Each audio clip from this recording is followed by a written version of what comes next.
Hello mga kapuso, this is me, Faith Da Silva. Stars on the floor! Siyempre, unang-una, parang iniisip ko agad yung masasabi ng ibang tao.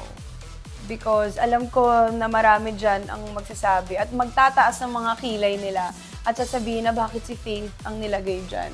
Hindi naman ako talagang masasabi na isang dancer.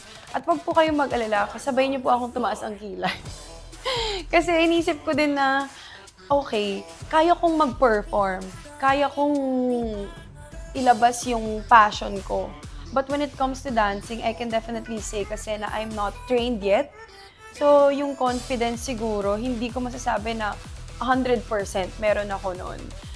But, ayun na nga, ang kailangan lang naman dito sa buhay na to ay magtiwala sa sarili natin, di ba? At manindigan. Marami akong expectations sa show considering napakagagaling ng ating mga judges. Ang mga digital stars ay napakahuhusay. At syempre, hindi naman din magpapatalo ang mga celebrity stars, di ba?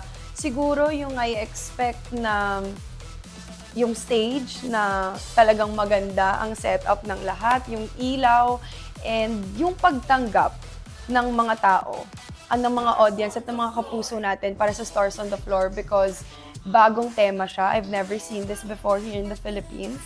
And yung husay siguro na it's din nakaka-proud na itaas ang komunidad ng mga mananayaw. I was so intimidated. Napaka-husay nilang lahat. Napakagagaling nila. Mga halimaw sila, yun ang masasabi ko. Sa totoo lang, pag-uwi ko ng bahay, naiyak.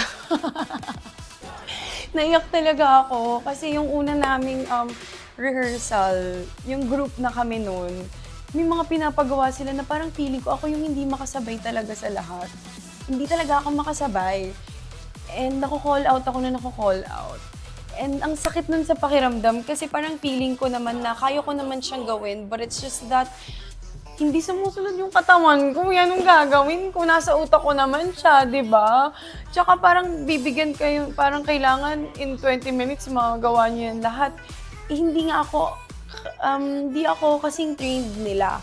Kumbaga, kaya hindi pa din ganun kabilis po make up ng steps yung utak ko noon. But, siguro ngayon, kaya happy din ako kasi there's so much improvement dahil sa hard work.